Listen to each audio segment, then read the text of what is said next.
बरसों से बंद चर्च के बाहर एक कुत्ता तेजी से भौंक रहा था। तभी अचानक उसके सामने एक साया लहराकर बाहर आया। उस साये को देखकर कुत्ते की आवाज उसके गले में ही बंद होकर रह गई। वो साया उसके आसपास लहरा रहा था। अचानक हवा में उस साये के साथ उड़ता हुआ वो कुत्ता उस चर्च के भीतर दाखिल हो गया। उसके भौंकने की आवाज अभी भी आ रही थी। कुछ देर के बाद हवा में उड़ता हुआ उसका शरीर वापस बाहर आया। इस बार उसके शरीर में प्राण नहीं थे। उसका पूरा शरीर सफेद था। मनाली शहर के बाहर एक पुराना चर्च बरसों से बंद था। उसके आसपास कोई भी नहीं जाता। कुछ दिनों के बाद कॉलेज के बच्चों की एक ट्रिप मनाली घूमने आई थी। रात के वक्त कॉलेज के कुछ बच्चे अपने टीचर को बिना बताए होटल से बाहर निकल गए। अरे यार, ये लोग तो हमें नर्सरी के बच्चों की तरह ट्रीट कर रहे हैं। ऐसे घूमने में क्या मजा आएगा। और नहीं तो क्या, यहाँ जाना है वहाँ नहीं जाना है, ऐसे करो वैसे करो, खाने का टाइम हो गया, सोने का टाइम हो गया। सोचा था लड़कियों के साथ मौज मस्ती करेंगे, मगर लड़कियों को तो दूसरे होटल में ठहरा दिया। यहाँ अकेले दीवारों के साथ सर फोड़ो। अब होटल से निकलने के बाद क्या करना है बताओ। करना क्या है, चलो ऐसे ही रोड पर घूमेंगे। तीनों दोस्त बातें करते हुए सुनसान सड़क पर चले जा रहे थे। कुछ दूर चलने के बाद वे लोग उस चर्च के बाहर पहुंच गए। देख, ये चर्च कितना सुंदर लग रहा है। हाँ, सुंदर तो है, मगर ऐसा लग रहा है कोई यहाँ आता जाता नहीं है। शायद कोई पुराना चर्च है। अंदर चलकर देखते हैं। अंदर जाकर? नहीं, अभी रहने देते हैं, कल सुबह आएंगे। अरे कल सुबह? कल तो हमारे साथ प्रोफेसर वगैरह सब रहेंगे। वे लोग हमें खुद से दूर नहीं जाने देंगे। अभी चलते हैं ना, रात या दिन क्या फर्क पड़ता है। हाँ, वैसे भी हम लोगों के पास मोबाइल में टॉर्च तो है। बोरिंग सी ट्रिप में थोड़ा सा एडवेंचर हो जाएगा। मनदीप का मन नहीं था, मगर रोशन और जतिन के कहने पर वो उन लोगों के साथ उस चर्च के भीतर दाखिल हो गया। चर्च के अंदर जगह जगह जाले लगे हुए थे। जैसे ही मोबाइल की लाइट से उस चर्च के भीतर थोड़ी सी रोशनी हुई, चमगादड़ उड़ते हुए चर्च के बाहर निकल गए। लगता है ये बहुत टाइम से बंद है, तभी तो चमगादड़ ने यहाँ पर डेरा जमा लिया।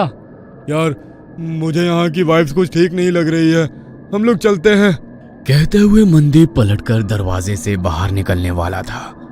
तभी उसके पैर किसी ने पकड़ लिया। वो जोर से चीखा। क्या हुआ? मेरा पैर किसी ने पकड़ लिया है। हैं? ये क्या कह रहे हो? कहते हुए उसने अपने मोबाइल का टॉर्च मनदीप के पैर की तरफ किया तो वहां पर रस्सी थी। उसे देख दोनों हंसने लगे। तेरा मन नहीं था ना आने का, इसलिए तू रस्सी से भी डर रहा है। कुछ नहीं, अंदर चलकर देख, यहाँ का आर्किटेक्ट कितना अच्छा है। कहते हुए वो उसका हाथ पकड़कर उसे अंदर ले गया। वे तीनों चर्च घूम ही रहे थे कि अचानक चर्च की लाइट जलने बुझने लगी। अरे, यहाँ पर लाइट कैसे आ गई? मुझे कुछ ठीक नहीं लग रहा, हम लोग यहाँ से चलते हैं। कहते हुए वो अपने दोनों दोस्तों के हाथ पकड़कर दरवाजे के पास गया, मगर अचानक ही दरवाजा बंद हो गया। तीनों दरवाजा खोलने की कोशिश कर रहे थे, मगर दरवाजा नहीं खुल रहा था। अरे, ऐसे कैसे हो सकता है? अभी तो ये दरवाजा खुला था। किसने बंद किया? प्लीज हेल्प, हमें डराने की कोशिश मत करो। कोई और रास्ता होगा यहाँ से निकलने का, ढूंढकर वहां से निकल जाते हैं। कहते हुए जतिन जैसे ही पलटा, दहशत के कारण उसकी आंखें फटी की फटी रह गई। उसने देखा उसके सामने एक नन खड़ी हुई थी। वो अपनी बड़ी बड़ी लाल आंखों से उन लोगों को घूरने लगी।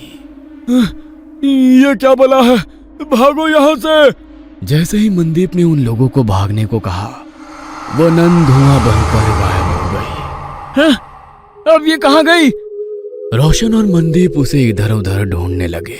तभी अचानक उन्होंने देखा कि जतिन जमीन पर रेंग रहा था। उसकी आंखें नन की तरह ही लाल थी, चेहरा पूरा सफेद और हाथ पैरों की चमड़ी जली हुई। उसे देखकर वे दोनों डर गए और चीखते हुए वहां से बाहर निकलने की कोशिश कर रहे थे, मगर उन्हें चर्च से बाहर निकलने का कोई रास्ता नजर नहीं आ रहा था। दोनों डरकर एक कोने में खड़े थे। जतिन तेजी से छिपकली की तरह रेंगता हुआ उनकी तरफ बढ़ा और उन लोगों को देख अपनी जीभ लपलपाता रहा।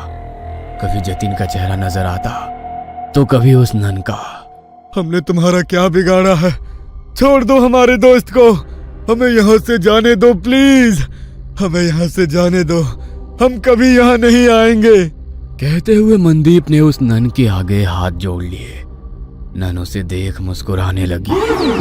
उस नन ने मनदीप का हाथ पकड़कर उसे अपनी ओर खींचने की कोशिश करी, मगर मनदीप के हाथ में गुरुद्वारे का पवित्र कड़ा था। उसे छूते ही नन को तेज झटका लगा और वो जमीन पर गिर गई और वो नन धुआं बनकर जतिन के शरीर से बाहर निकल गई। जतिन बेहोश जमीन पर पड़ा था। रोशन उसको होश में लाने की कोशिश करने लगा। जतिन जल्दी उठ जा, हमें यहाँ से निकलना होगा। जतिन प्लीज उठ जा। तुम लोगों को क्या लगता है कि तुम लोग इससे बच सकते हो? नहीं, तुम लोग अब उसके शिकार हो, यहां से बचकर नहीं जा सकते हो। वैसे भी यहां कोई नहीं आता। यहां गलती से कोई जानवर भी आ जाता है तो वो उसे नहीं छोड़ती। फिर तुम लोग तो इंसान हो, तुम लोगों का मरना तय है। मगर ना जाने क्यों मुझे आज ऐसा लग रहा है कुछ अलग होने वाला है। फादर कुछ और कह पाते, उसके पहले ही उसने रोशन का गला पकड़ लिया। उसकी सांसें घूटने लगी। वो कातर नजरों से मनदीप की तरफ देखकर चिल्लाकर बोला, मनदीप चले जाओ यहाँ से, भागो। तुम्हारे पास गुरुद्वारे की पवित्र शक्ति है, ये तुम्हें कुछ नहीं कर सकती है। भाग जाओ। मैं तुमको छोड़कर कहीं नहीं जाऊंगा। मैं कह रहा हूँ ना, तुम चले जाओ यहाँ से, चले जाओ। रोशन बार बार उसे जाने के लिए कह रहा था, मगर नन की पकड़ उसके गले पर तेज हो गई। उसके नाखूनों से उसके गले में गड्ढा हो गया। गले से बहते हुए खून को वो नन जीभ लंबी कर कर चाटने लगी। रोशन छटपटा रहा था। मनदीप को समझ में नहीं आ रहा था कि वो क्या करे। एक और वो नन तो दूसरी तरफ उसके दोस्त। तभी उसके दिमाग में एक विचार आया। उसने अपने हाथ का कड़ा निकाला और एक हाथ में कड़ा और दूसरे हाथ में कृपाण ले वो जोर से बोला, वाहे जी का खालसा, वाहे जी की फतेह। जो बोले सो निहाल, सत श्री अकाल। मनदीप ने वो कड़ा नन के हाथों में डाला और सीने में कृपाण डाली। वो नन छटपटाने लगी। उसने रोशन की गर्दन छोड़ दी। हवा में लहरा रहा रोशन जमीन पर गिर गया। उस नन के सीने से काला गाढ़ा सा अजीब पदार्थ बह रहा था। जतिन अभी तक बेहोश था। मनदीप को मदद चाहिए थी, मगर उसके पास मदद के लिए कोई नहीं था। उसकी नजर यीशु की मूर्ति पर पड़ी। हे यीशु, मुझे तेरी प्रार्थना नहीं आती है, मगर तेरे घर में शैतान तेरे बंदों पर कैसे हावी हो सकता है? हमारी मदद करो। कहते हुए उसकी आंखों में आंसू आ गए। तभी एक चमत्कार हुआ और बरसों से बंद वो चर्च अचानक से रोशन हो गया। फादर ने दो नन को बुलाया। नन ने घायल रोशन और जतिन का इलाज शुरू किया। फिर फादर ने जैसे ही उस घायल नन की ओर देखा, होली वाटर डाल उसकी मुक्ति की प्रेयर करने लगे। देखते ही देखते वो नन की आत्मा यीशु की मूर्ति में समाहित हो गई। आज तुम्हारे साहस और सूझबूझ से बरसों से भटकती उस नन की आत्मा को मुक्ति मिल गई। God bless you my child. तुम्हारे दोस्त अब ठीक हैं। कल सुबह तक उन लोगों को कुछ भी याद नहीं रहेगा। अब तुम लोग यहाँ से चले जाओ और आज की घटना का जिक्र किसी से भी मत करना। फादर के कहने पर मनदीप अपने दोस्तों के साथ होटल वापस आ गया।